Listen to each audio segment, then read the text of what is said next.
Kale Vanakkam, Namaste. I'd request all of us to begin with a moment of silence.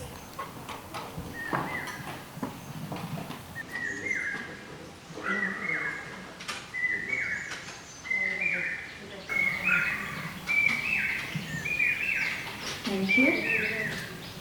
Again, a very warm welcome to this two-day confluence on Indian Renaissance with a focus on Swaraj and Sarvodaya. And we'd like to begin this day with the lighting of the auspicious lamp, the Kuttu Vilakku, and I'd like to invite Arun Bhai to please come.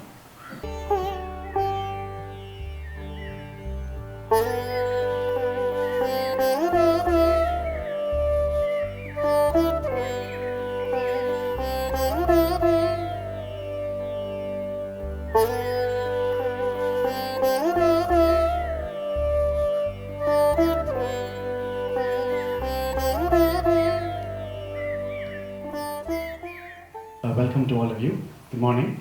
I would like to invite Rekha ji to offer a short invocation. We're very happy to have Rekha with us here, who's going to offer an Odyssey piece as an invocation for the 2 days. Rekha is a foremost Odyssey dancer who has been working on integrating dance, classical dance with yoga and also as a form of sadhana.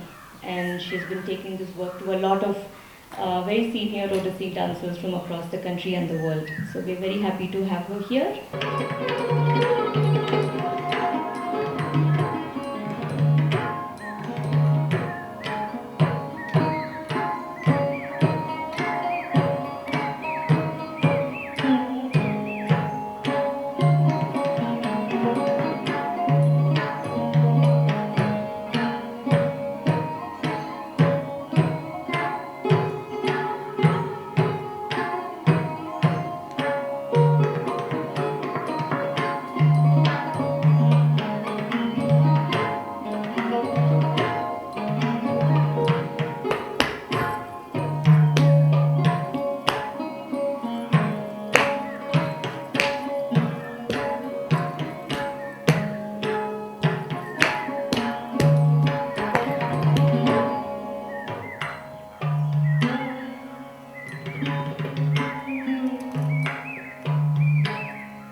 Ring is thy most pleasing picture. O thou, with moonlight beauty, is heightened by the lotuses which surround thee, auspicious and favorable Devi. For as far of the forest of evil thought, whose lotus feet are worshipped by the universe. O lotus, seated upon a lotus, joy dost thou cause to those who salute thee. Destroyer of ignorance, spouse of honey, substance of the world. Ain is thy favorite mantra, thou who art both form and formlessness, who art the wealth of the lotus face, of the lotus born. Embodiment of all gunas, yet devoid of attributes, changeless, and neither gross nor subtle. None know thy nature, nor is thy inner reality known. Thou art the whole universe, and thou it is who existeth within it. Thou art saluted by the foremost of Devas. Without part, thou existeth in thy fullness everywhere. Ever pure art thou. Greatly art thou pleased with the recitation of the mantra Kling. Thy crown is white as snow.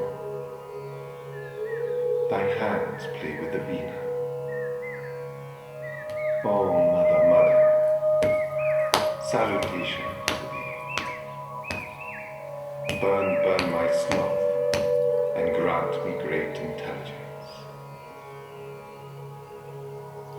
Thou art knowledge itself. The Vedanta ever sings of thee. Shruti speaks of thee. O giver of liberation. O way to liberation, whose power is beyond all understanding. O giver of happiness, adorned with a white necklace, grant to me thy favors. Thou art intelligence, intelligence, intelligence. Thy name's a memory, resolution, mind and hymn of praise. Eternal and fleeting, great cause lit by moonies, new and old, sacred current of virtue, saluted by Hari and Hara. Ever pure, beauteous of color, the subtlest elements of things, yea, even the very heart thereof. Thou art the giver of intelligence, intelligence, intelligence, who art the giver of joy to Madhava, in the form of Ring, Kshin, Ting, Ring. Thou holdest a book. Thou art joyful of smiling face, and of good fortune, innocence, current of charm with all powers of arrest. Burn, burn my sin, and dispel the darkness of my evil thoughts.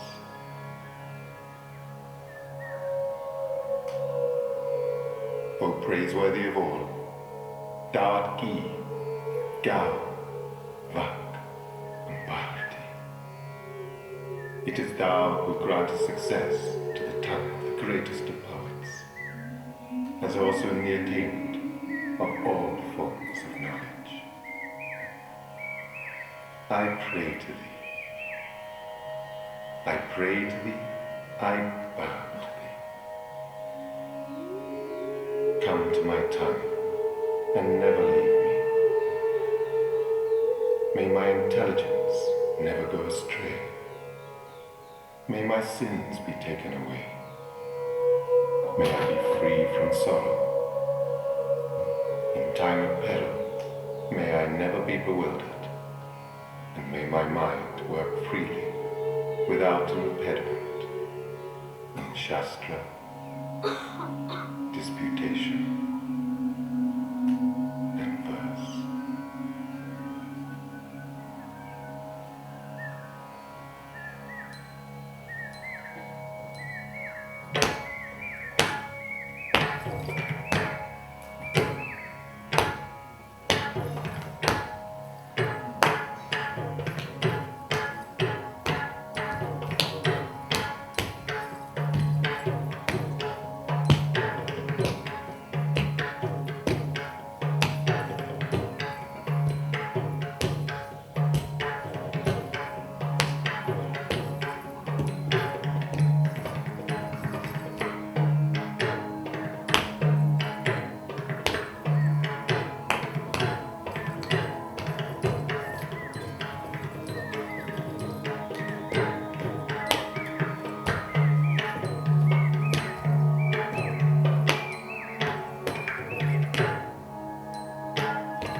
welcome to Swaraj and Sarvodaya, 2-day seminar.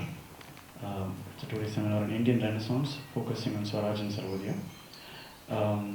I'll give you a brief introduction to the event, and then we'll go into our first session. And between that, Sangeet will also talk a little bit about the schedule and logistics. So, what was the genesis of this seminar, or how did we get about to organizing this, or what is the seed of this space? The 150th year, many of you might know of Gandhiji's birth anniversary is on, and in 2-3 years, I think in 3 years, or 2020 now, so in 2 years, 2.5 years, it will be the 150th birth anniversary of Sri Aurobindo as well. So some of us were wondering, how is it that we already had this Indian Renaissance study groups that were meeting. So we're wondering what would be a good way to deepen the dialogue around these great teachers. And so we thought a space like this would be very valuable in strengthening our own sadhana. What can we learn from both? So both Sri Aurobindo and Gandhiji were great gifts offered to us, especially there's a great churn during the independence movement, and it offered us many great gifts in this country. But you could say definitely Sri Aurobindo and Gandhi are some of the most beautiful gifts that this land and the world itself received from that churn of the independence movement. And they both had intense love for the country, and not just this country, but all of humanity, all of life. And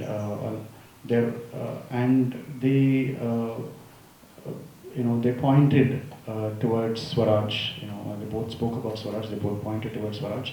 They might have defined it differently, but they did speak about.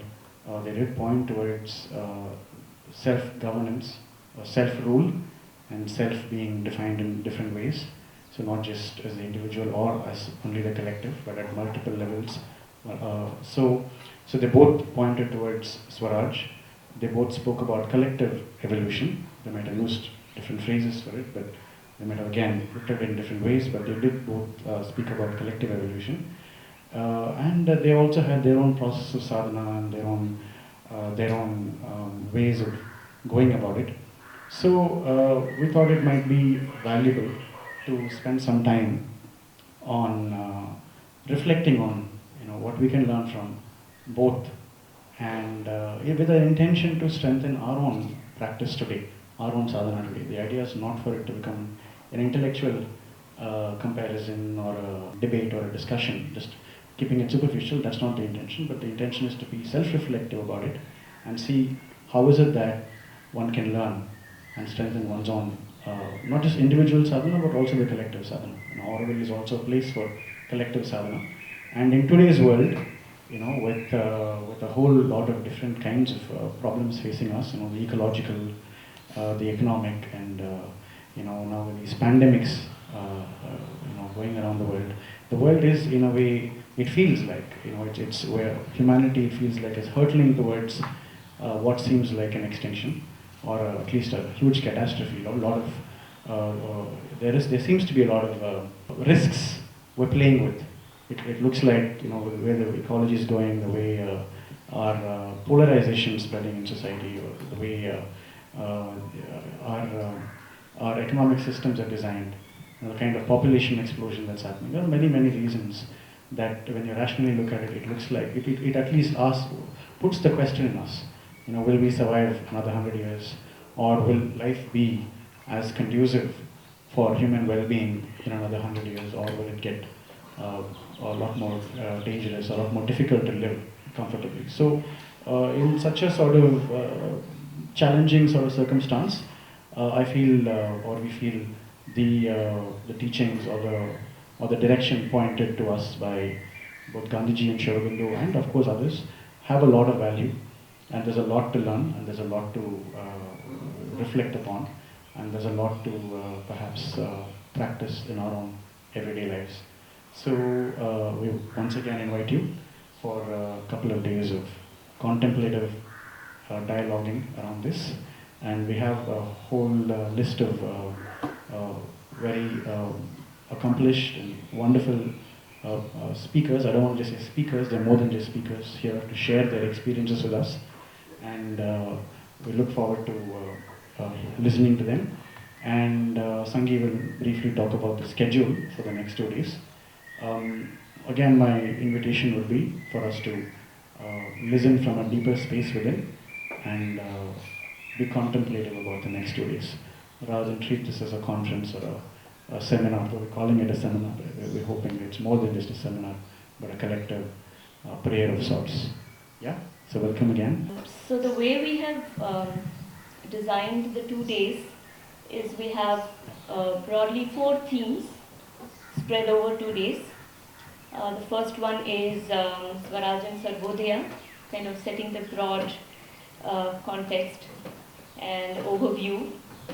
And the second one this afternoon is going to be on economy and polity, because that forms a very central, that has a central role to play in the larger scheme of things. And tomorrow in the morning we have the third session on Sadhana in daily life, from both traditions and a lot of sharing around that. And we end with the fourth session, which is conscious applications of whatever we're learning to take forward in the spirit of whatever Naveen just shared.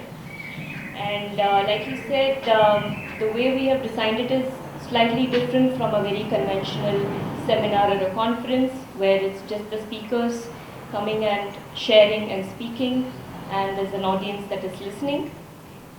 We've tried to bring in elements, activities which will enable us to get into a reflective space. So we have designed some non-verbal activities that we can do both individually and in small groups and as a large group, which we will guide you through. So we've kind of interspersed these sessions with some of these activities. And so we invite you to come in and participate in those.